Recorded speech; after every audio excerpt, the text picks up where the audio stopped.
G'day viewers, welcome to another super cool, super helpful repair video from the Goat Shed, located in Newcastle, New South Wales, Australia. So today is Tuesday the 18th of June 2024. It's cold this morning, it's 8 degrees Celsius outside, which is 46.4 degrees Fahrenheit, so that is quite cold for us here. Now today we're going to be looking at Gottlieb's Close Encounters of the Third Kind from 1978.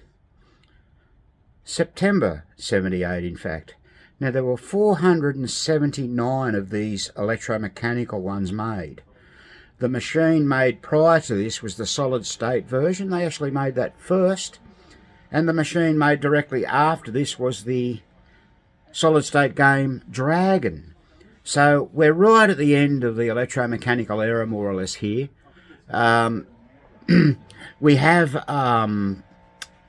have we got? Like, yeah, these machines really, 479 wasn't many, was it? So it says a lot about what was going on in that time of their life in 78.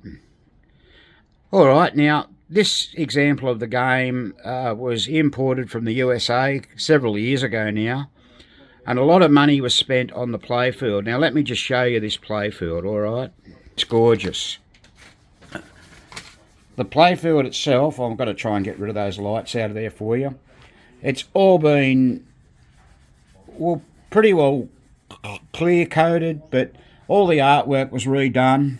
Every insert came out of it and they were sanded down, and then somehow the guys got the all the writing back on. So yeah, like I said, every insert came out of it, and somehow he sprays that back on, and then it's cleared. And there's Spanky there having a look, he's admiring it. So it really is a good job. There's Close Encounters. It was model number 430. Let's have a little look here. It's lovely. It took a long time to do and a lot of money to get this done. It was done in the state of Victoria here in Australia. The guy that does it, that's not his full-time job, it's just his hobby. And well, maybe he does a bit more than a hobby, I don't know, but yeah, it's lovely work, but it did take a long time. You've really got to admire it. I'm sorry about some of the light shining on there. Now, we're in the process now of putting this all back together. The owner, we gave him the task of putting everything back underneath the playfield and soldering all the lamp sockets in, and he's done a pretty good job. And now what we've got to do, we've got to go over it and get it all going. So let's show you the underneath of the playfield and what's happening there. So here we are underneath the playfield of Close Encounters. Now one of the first things that you'll notice is just here in the bottom left corner we have a bridge rectifier. So they started this, I'm not sure when, I have no idea, but when you see a bridge rectifier, and that's not in the best of places either, it's directly underneath where you lift the playfield up. Be very careful, otherwise you'll go straight across the bridge rectifier with your hand. They use a diode to limit the direction of current flow on the flippers and also on the pop bumpers. So we have DC power, I beg your pardon, on the pop bumpers and the flippers, giving you a lot more power. The flipper mechs have all been rebuilt, and I'm just pointing to the bearing here on the top. There's two bearings, they look identical, but one has a boss on it that goes through a hole in the bottom. That one goes under the bottom. We've actually done a video on that, illustrating that. We see a lot of machines in here where the boss is on the top. They put it on the top and it doesn't sit flush with the bracket, and it causes binding and sticking, and that doesn't work right. So look out for that. Now every lamp socket has been replaced in the game. So all the bonus array, general illumination, the whole box and dice, they've all been replaced. Now this is really necessary on a rebuild like this, because you don't want to have a faulty lamp socket. Here in Australia they're getting more expensive, these lamp sockets now. You know, gee, I think they work out around $6 or $7 each or something now, but look, it's well worth it if you're going to have a game that you're going to keep for a long time and hang on to. Looking a little bit further up the playfield here, we've had new drop targets fitted to the drop target mech, so we've got 5 drop targets. This has got 3 yellow and 2 black, something to do with scoring. I just can't quite remember what that is. We have the Roto unit, that's been fully rebuilt. Now that's not working quite right at the moment, and I'll show you that directly. It's not returning properly. Well, I'll show you now. Okay, let's just endeavour to do that. So we're going to hit the drive, and it's going to go, but it's not driving right, it's not returning, see that? And what the problem is, I'll show you in a minute, there's a little adjustment around the back that's been put on and it's crooked. That's what's doing that problem. So he's rebuilt the whole thing, but just got that little adjustment out. Well, even the screw might be loose. I haven't checked that yet, because I sort of remember checking it after he did it. We used this for the owner to do a little bit of training for him, and got him to do a lot of the rebuilds himself, which is great experience, great practice and things like that. Now at the moment what we're in the middle of doing is replacing, let's see, we got that in shot? Yeah, there you go. We're replacing the bullseye targets. Now I'll show you in a minute how we do that. Graham's over there busily finishing one off. He started a bit earlier on before I started the video. So how many of those we got to replace? 3? 2 bullseyes and 1 white target. Okay. We've serviced all the switches in the trip bank over the back there, and you can see we put new pop bumper kits in the pop bumpers. You can see the brackets there have come up nice and shiny. They got polished with the soft buffer, and they look quite nice. We've replaced the yokes, the springs, everything you get in that kit. And those pop bumpers will, under DC power, will pop away wonderfully. We've serviced all the relay banks, checked everything. We actually found this relay bank just here, this little one with this relay, what was it? T. Now I don't think that's the tilt relay. It's got to have something to do it. We do have the schematic somewhere around, but yeah, it had been pushed down too far, and the little bit that goes in the, I can't remember what they call that, I did look it up, it goes into the armature plate, had come out. No big deal, but what we had to do, we had to take the stack off. An interesting thing, they use these little tiny screw heads. You need a jeweler's screwdriver. There's Graham banging away in the back there, that's okay. Got to carry on working. And yeah, so if you ever see any of those little black-headed tiny screws, a jeweler's driver is the way to go there. The old ordinary ones didn't seem to work very well. So I'll just take you around and show you what is the matter with this Roto, and we'll adjust that, and you'll see it's pretty obvious when we show you what the problem is. Now let's just operate that Roto and see, I've got to pull that back up. Now the first thing that I noticed, the main problem is there's supposed to be a gap of 3/16 of an inch between there and there. Now if you look closely, and I hope you can see that, this arm here is leaning over to the right. It should be a lot straighter to achieve that 3/16 of an inch. So we'll have to adjust that. So I'll have to do that off camera and then adjust it. But that, I'm pretty confident that's just all the problem is. And we'll have a look. Now, if no one, we've done a video on all this before with Roto targets, quite some time ago now, and we've gone through this with you, but there is some documentation floating around that you're able to see that illustrates these problems that you can have with the Roto targets and these adjustments. Let's just have a little look. There's the document, Roto unit adjustment instructions, and the one on the left there, it says adjust stop pawl lift A4185. So this is the stop pawl lift, that part that's crooked. With drive lever at rest position and the space between the stop pawl and R4185 is 3/16 inch. Note relation of teeth on ratchet to 4185 for visual check.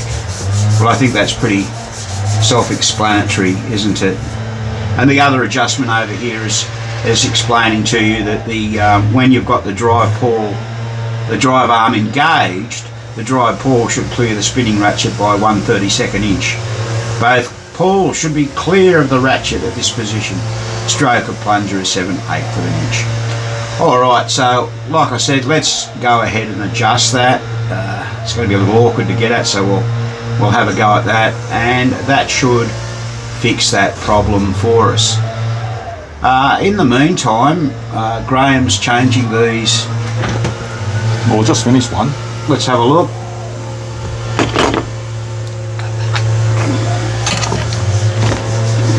This is the one I just changed, Yes. and this is one I've yet to change, which I'm going to do now.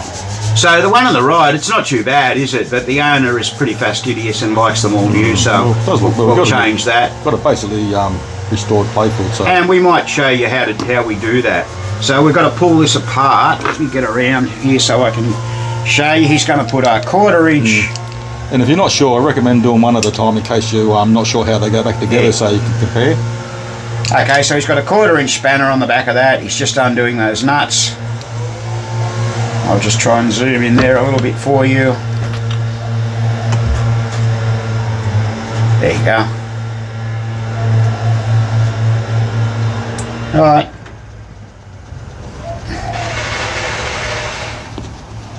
That bar off the back. And take the leg off. Just noting the orientation that you took it off. That's it. Pull that apart. Put that aside there. Right. Now what we've got is a target with a rivet on going through the back of it. So we're going to drill that rivet out, and Only a little bit, not all the way through, just enough so I can bash it out with a punch. so there you go. Just Spin a bit this one. what size drills that you got in there? Do you know? It's not real big, it's 964. 9/64. Just Okay. up the line. All right. There you go. Just giving a whack there. There's a hole in the bench too, people. You can see it there. Yeah, let's destroy the. So there, that's all out now. Give that a bit of a clean up. So there's the rivet in there. You put the rivet through and then the switch blade, and then you put the washer on. Okay, so here we go. We're just going to give it a light tap. You can't see that happening there much with his finger in the road, but just to get it started. Yeah, this is not to hold it in. Yeah, just to get it started. Then what we're going to do, let's show you what he's done there. There it is. Okay, now it goes in the vise. So we just put something to protect the target on the front Make there. sure it's between the two buds. There's two. Oh yeah, there's two buds on there, that's right, that go there. I'll show you that when he's done it. You can sort of see a bud there, just there. Where is it? When you start it, lift it out just to double check. There's those buds we're talking about, the little plastic thing there and there. And you squeeze it up. I mean, this is how we do it, you know. There are proper punches, or not punches, It's rivet punch to do this, but we find it works quite okay for us. There we go, now that's completed. Put it back in the Put it, reassemble it. So here we go, people, we've made that adjustment, and let's see what happens now.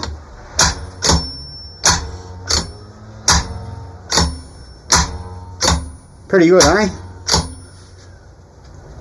So, there's another one for the team. Good on you, Spanky, you fixed it.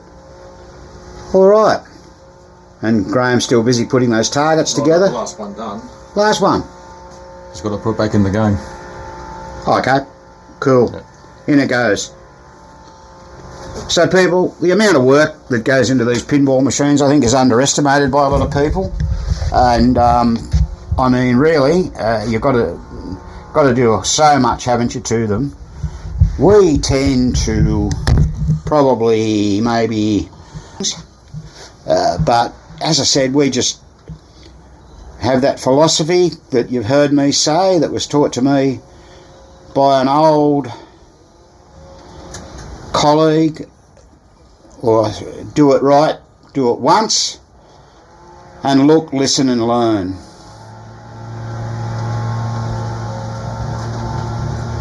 So, once we get all this done, we'll be able to turn the playfield back over and repopulate it. I don't think we'll bother showing you that. Yeah, we're halfway through painting the top arch. Yeah, we actually just repainted the top arch. It must have, we did this about 2 years ago. It must have been wet and someone's turned it over. It sat it on a rag or something. There's some glue stuff on it or something, but it's okay. It had a nice new sticker on it and everything like that. Might hurt to freshen it up. Here's just a little view of a project we're doing, ball. Can you see that? Yeah. Got these damn LED lights. This is the last stencil. We've already done one on the other side. So Graham's drawn this stencil I freehand. don't know if you can see it real good through, but I've got to trace that one yet. Everybody, if you haven't watched our previous video on making stencils, please do, because you'll learn something there if you want to make your own stencils. And let me show you the end result. So here's what you can expect when you do those stencils, right? This is a particularly difficult one with those half circles. It was really difficult to get. Because you couldn't get nothing in the tracer because the side rail was in the way, the wood. And so we had to actually make a template. But he's done that, so you've done both sides? Yeah, still got to do a bit of touch it up on the other side because some paint come off with the masking tape. Oh yeah, we used a masking tape that was a bit gummy, Yeah, so and it lifted a bit of paint off. It wasn't low tack. We didn't nose it at the top. No big deal. But it only takes half an hour to fix. But we'll do that later on. We'll wait till it's settled. And then it's got to be clear coated yet, of course. And all the wood's got to be. Well, it's got to take the sticker off there because the guy that repaired this cabinet is really good. So he's done the wood, but he covered it with masking tape, which is okay. It's what you do. So we've got to take that off yet and stain it. We're not sure what colour yet, but it won't be too dark. So this is Gottlieb's 1959 lightning ball. Yeah, we've got a brand new back glass, or it's touched up back glass, and we're doing a playfield touch up as well. Yeah, we're actually getting a playfield overlay made for it, which we only organised that Thursday last week. So the whole playfield's gone away to be, I think they scanned it or something. I'm not sure how they do it. Anyway, we'll be getting that done. The same guy that done the high hand that we done last year. That's right, and we've got stuff at the chromers as well. Yeah, we sent some stuff away to the chrome platers, which won't be done. The guy said 2 weeks. We only took that back last Tuesday. Right. When they say 2 weeks, they really mean more than a month. Yeah, they do, don't they? All right. So just a short video today of our progress with this game. We're fairly happy with the way things are proceeding. And as I mentioned a moment ago, we'll be doing the other side of the playfield soon. What else have we got to do now? Well, what have we got to do though? We're going to put I'm going to put the flip the shafts in, and well, we've got to go through these 3 relays. Check them. These ones done. Okay. Got to put this switch on the drop targets. Oh yeah, there's a switch here that's got to go on the drop target. It's a funny one, that one. It goes up the end here. It hasn't got a butterfly on. Yeah, there's no butterfly, it just works off the back of the trigger. Now the colour of the wire indicates that orange-green wire that I've got my finger on, that's generally, I'm pretty sure I'm correct in saying that's generally got to do with replays. So I'd say that if we looked in the back of the game in the replay unit, that'd be something you do with that. Can you get specials off the drop targets? You can. Okay, I can't. That sets up the special, Right. and you hit it off the road, off the road. Now, what I didn't mention earlier on, the only other thing I think I forgot to mention is that the main difference between the solid state and the electromechanical is the bonus. So you got a 2x, 3x, and there's a 5x on the solid state. So that's just a bit of a idiosyncrasy that they did. So where's Spanky? He must be having a look there. So there's Spanky, sitting on top of the bonus unit, all proud and happy goat. So only a short video today, viewers. Just wanted to, as I say, give you a bit of an update on what we're doing. We'll go through the rule set of this game when we do our final video on it. So if you've watched it this far, thanks so much for watching. And this has been another Goat Shed presentation.